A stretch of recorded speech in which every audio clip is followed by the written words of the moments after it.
I want the same blind loyalty and unconditional support you all give some of these brands who ain't with owners who ain't. But I digress. Welcome or welcome back to my channel. Hi. Before we get into today's video, please make sure that you are subscribed and be sure to hit that notification bell so you are notified every single time I upload a video. And if you enjoyed the video, I greatly appreciate if you gave me a thumbs up because it really does help my channel. Thank you so much. I appreciate you.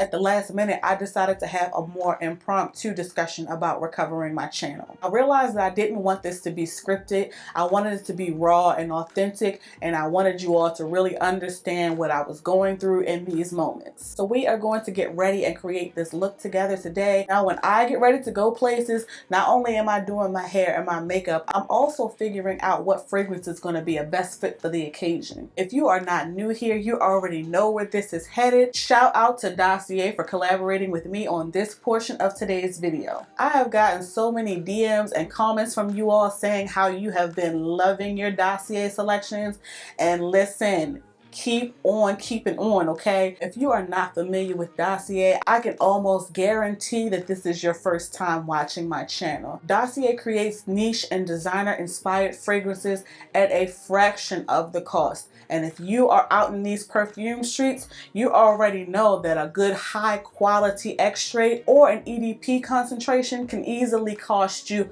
hundreds of dollars a bottle.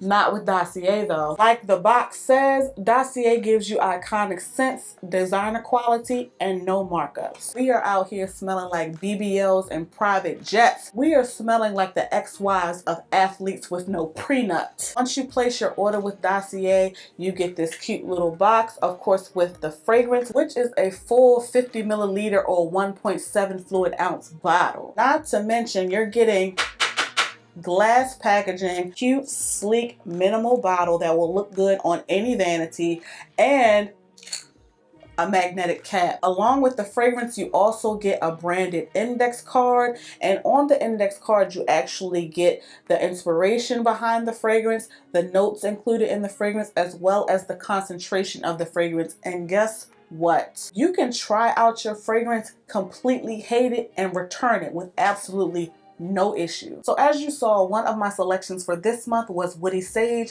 which is a Joe Malone inspired fragrance. This was actually a fragrance recommended by one of you all in my comments. This is a really woody, citrusy, fresh fragrance. This also smells really aquatic. This just gives holiday, it gives cold weather. So it's not really something that I would reach for in the summer months, although you all know that I'm team wear what you want when you want. But for this fragrance in particular, I'm definitely going to reach more for it in the cooler months. This next selection for this month from Dossier is actually my scent of the day, and this is Ambery Mint, inspired by Versace's Eros. This fragrance is named perfectly. Ambery Mint is exactly it. It's really fresh from the mint, and that refreshing, almost aquatic top is just chef's kiss. There's also a bit of amber in the base. It just gives that freshness at the top so much depth. I've already made a sizable dent in this in the last couple of weeks since I had it, so if you or someone you know would like to try out Dossier, make sure you check the link as well as the coupon code down below in the description box. And thanks so much again to Dossier for partnering with me on this portion of today's video. Now, if you would like to see me create this look along with the takedown of my hair, make sure you keep watching. So because I've done a get ready with me before and not many of my products have actually changed, I'm not going to be mentioning any of the products that I use on my face today. I've already filled in my brows, and of course they look ridiculous and dramatic right now, but it'll all work out. Just trust the process. If you are curious about any of the products that I'm using, I will have everything linked down below. Before we even get started, I do want to be honest in saying that I don't feel as prepared for this video as I thought I might like to be. I started writing out talking points, but it just didn't feel right. So on August the 5th, which I believe was either a Wednesday or Thursday, I filmed that Ariana Grande and Fenty perfume video. Because I'm a content creator that tries to keep their ears to the ground to new releases, especially when it comes to things that I'm passionate about, I make it my business to be very timely, not only to get the information to you all, but to be frank, to get a return on my investment and make my money back by being one of the first. So as soon as I got the expected delivery date for the Fenty perfume, I already knew that day I was going to film and get the video up the next day. So that same day after work, I filmed, edited, and uploaded that video. Time is of the essence. Plus the following morning, I had a doctor's appointment, so I knew it just wouldn't be a good idea to try to edit and upload it the same day. So it is the next morning and I'm headed to my doctor's appointment, and I'm so excited because I'm like, oh, I'm gonna get this Fenty video up really quick, and I'm hopeful that it'll be like a breakthrough in my fragrance content and, you know, just kind of get my face out there for more fragrance people to see me. Literally, that video was ready to go, and all I needed to do was make my thumbnail. And just like I literally said in my Fenty video, I was hype as hell. I just knew I was going to be, you know, one of the first to actually review the fragrance, especially before it launched. Like, I was super excited. I just thought that this was going to be my moment. Now, mind you, I go to my doctor's appointment, and every time I go to my doctor, I already know that I'm not going to get a lot of service in the building, which is fine. It's not a super long appointment. It's just that it's annoying not being able to play on my phone when I'm bored sitting in a waiting room or something like that. So while I'm sitting there waiting to get called back to the doctor for my appointment, I get a notification from the Shop app. The Shop app, Miss Quinn Ray here on YouTube actually put me on. Any type of package being shipped to you and you're notified via email, the Shop app will track for you. So I get a notification from the Shop app like, oh, your email account has been unlinked, which has happened before. I didn't think anything of it. Plus, I know that I have all of these security features layered on my accounts just to prevent things from, you know, potentially hacking my account. The irony. With me having these so-called extra layers of security on my account, I know that sometimes I'm going to have to go in and re-authenticate just so that way whatever I'm authorizing to access that account will make sure that it's actually me. So I get the notification and I'm trying to log into my account and my password isn't working. Maybe I typed it wrong. So I tried a couple more times. Mind you, I'm still in the doctor's office where there's not a great signal. So I'm trying to sit close to the door and try to reconnect my email account. All of a sudden, whilst I'm trying to log into my Gmail account, it says, this password was changed less than 5 minutes ago. I haven't changed my password, even though I probably should have in hindsight. So I'm still trying to log in with what I know to be my password. And it's like, your password has just been changed. You know, it gives you that whole spiel. Basically, if you don't remember it, try to do the forgot password option. Now, remember that I said I have multiple layers of security on my accounts. So I go to try to do the forgot password option, and I try to use my recovery email.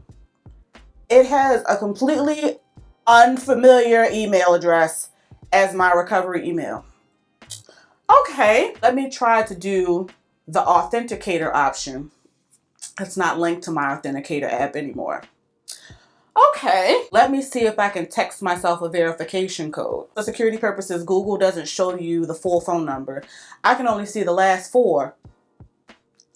They wasn't my number. So I'm like, something's going on. Suddenly, I get a DM from one of you saying, hey, I think your page has been hacked. So I leave out of the doctor's office into the hallway trying to find some sort of signal. But then I'm like, well, damn, it's close to my appointment time. Let me come back in here and I'll deal with this when I leave my appointment. I finish up with my doctor and all of that, and I go outside and I'm still trying to log in. I'm feverishly walking to my car and I get another notification to my other email account.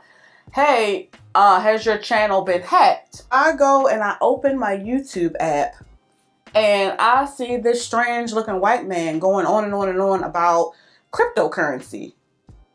So I'm trying to access the YouTube app. I'm trying to log into my YouTube Studio app, which is essentially an app that creators can use for their analytics. I got in my car and I saw that white man live on my channel, and I immediately got so upset, falling, crying, screaming to the top of my lungs, because How? So I'm sitting in this parking space, and it was a good parking space too, because somebody was trying to get in the parking space, but they were just gonna have to wait though, because I was in the middle of a panic attack. I immediately start Googling, who can you call if your channels got hacked? How can you recover your Gmail account? Because obviously all of these layers of security and methods of protection was a flop. That shit ain't work. So I'm trying to see if there's an actual person that I can call, because by this point the news has spread and everybody is trying to check on me and see what the hell is going on. Literally, there are voice memos of me panicking, crying, because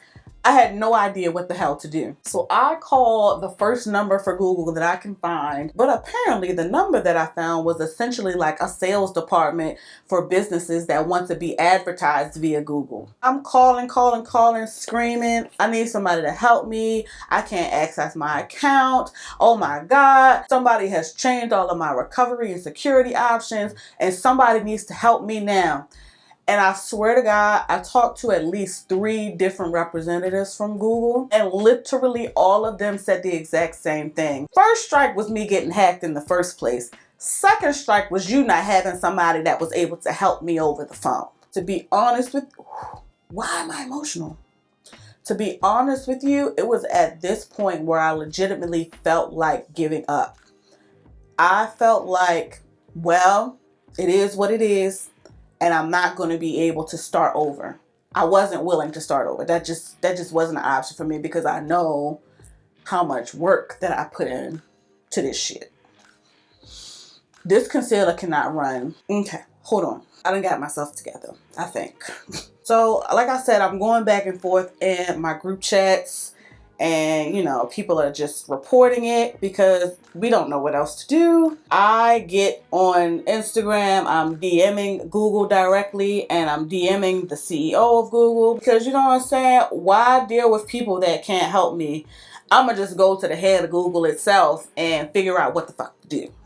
Of course, I got no responses back from Google, nor Google CEO. I emailed Google CEO, and he must have some type of filter on his account, because it led me to actually getting a case submitted for my issue. But to be honest with y'all, that little rule of his or filter or whatever he has on his account wasn't even worth mentioning, because the shit took entirely too long to reply. So if I've already run through Instagram and I've already sent an email, I go about tweeting Google and the CEO of Google. I'm saying the CEO of Google because I don't want to mispronounce his name. Faye actually replied to my tweet and said, maybe tweet Team YouTube on Twitter. So I go about doing that, and they take forever too. The real superhero is going to be Sheree Del Sol, of course. Apparently in the creator studio space, there's an area where you can go to report issues. Sheree, being the person she is, apparently uses this feature all of the goddamn time. Meanwhile, I had no idea it exists. She reaches out to them and says, hey, my friend's channel was hacked. Somebody needs to get in contact with her. Somehow, they get back to her pretty quickly. So they reach out to me, and you know, they're really empathetic. It goes into saying something like, I can only imagine something like this happening after all the work put into creating your content, yada yada yada. And they start off asking me a whole bunch of questions. They wanted some insight on some of the last few videos I've uploaded. They wanted links to some of those videos.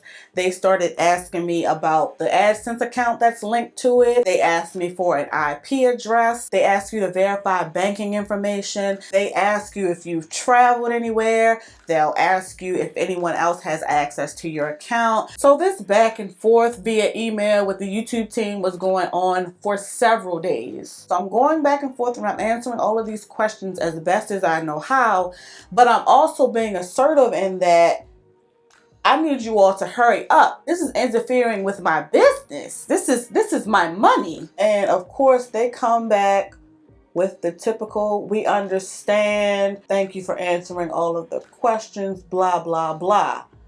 I don't want to hear none of that shit. I need my account back. Anyway, they finally have some head honcho team basically confirm everything that I've been saying is true, you know, I guess by tracing the digital footprints of whomever accessed my account. They confirm that, you know, my account was compromised, and they basically take off that layer of security that was created by the hacker and allow me to edit my recovery email address as well as the phone number that I had linked to my account. Great. After I go through that process, I let them know, you know, I was able to successfully recover my account, and they're like, great, thanks for confirming. We're still working on your YouTube channel. So again, I'm stressing, hey, this is messing with my money. Y'all need to hurry the hell up. And of course, they come back with that same dry ass spiel about, you know, we empathize and we're doing our best, yada, yada, yada. A whole bunch of shit I don't feel like hearing. Maybe a day or so later, I get notified that my YouTube channel has been recovered, and simply log in, authenticate, edit my channel name, and let them know. So I do exactly that. I'm able to do that right from my phone. I emailed them right back, and I'm asking what's the next steps, because I'm ready to make my video go live today. As to be expected with Google thus far, they take too damn long to answer. And at this point, I'm like, I'm not waiting on them anymore. I have access to my channel. All the settings and security layers are back in place. I got to get this video up. This is Rihanna. I need to get this up now. So that's exactly what I did. I literally put my video up as soon as I was able to access my account. And I did not per se have YouTube's clearance, but I made my video live because I'm already lost time and money. So my video goes up, and I'm just expecting to receive all of this love, and it flops. Clearly, I'm super disappointed and disgusted because, like I said earlier, I just felt in my heart that this Fenty video was just going to be my breakthrough in the fragrance community. So when I put up my video, I'm like, it's too damn late. Like, people have already gotten their samples and have already put up their videos. I'm late. I missed it. I'm pissed. If I got that video up the day that I had it ready, I just know it would have been a whole lot more successful. So anyway, I put up my next video, and, you know, just continue to push through my disappointment like I always do. And by this point, I stopped looking at the analytics of my previous video. I don't really pay any attention. Once I'm disappointed, I'm disappointed. And once I'm not really getting, you know, new comments on it, I've moved on. I just find that that's best, just so I don't mentally and emotionally dwell on my analytics like I sometimes do. So like I said, there's an app that creators have access to where you can see your analytics as well as your comments from your viewers. And I see a notification from Takara Thompson. She is a YouTuber I've been watching for years when it comes to fragrance and hair content. Even though we're sort of in the same space, I don't expect for people to know who I am or to have come across my content. Maybe that's my imposter syndrome. So when I see her comment, I'm shocked. Like, because like I said, I thought my video was just not successful because I got it up so late. And then I go and look at the views and the likes of the video, and it had went up a significant bit since I checked it previously. So not too long after that, I get a notification from another YouTuber that I love so much, Opinionated Sense. I watch her fragrance videos all the time. This is a sign that I need to keep pushing. This video has gone in a completely different direction than I thought. The one thing that I can legitimately take away from this entire hacking situation was that I need to continue pursuing content that I'm passionate about. Yes, of course, I want people to watch it. Yes, of course, I want people to support me as I grow and as I change. I need to continue to post content that I enjoy. That is the one huge takeaway from this entire miserable experience. So, like I keep reiterating in vlogs and in my group chats, I'm just going to post what I want and go. I cannot allow myself to continue to be a slave to these analytics. This is mine. This is what I built. It's so crazy and unfortunate that it took me losing my channel. I guess I forgot what this channel meant to me for a moment, and I needed a swift reminder. And listen, I got it. At this point, because I got so emotional during this video, I don't even know if this is going to be as effective and helpful as I thought. But it was authentic. And I hope that while it may not have been as organized as I initially thought, I'm still hoping that it'll be helpful. But if there's anyone who has any other questions about recovering an email address and YouTube channel, just ask down below and I'll answer as best I can. All of that being said, I'm really happy to be back with you all. I'm grateful for those who stick around, grateful for those of you who choose not to. Although this video likely went all over the place and it's going to be a time editing, I do hope that it was enjoyable to watch. Make sure you drop down in the comments and let me know your thoughts. And on your way to watching another video of mine, please make sure that you like, share, and subscribe. Thank you so much for watching. Please be safe, and I'll catch you in the next one. On my mama, on my hood, I look fly, I look good.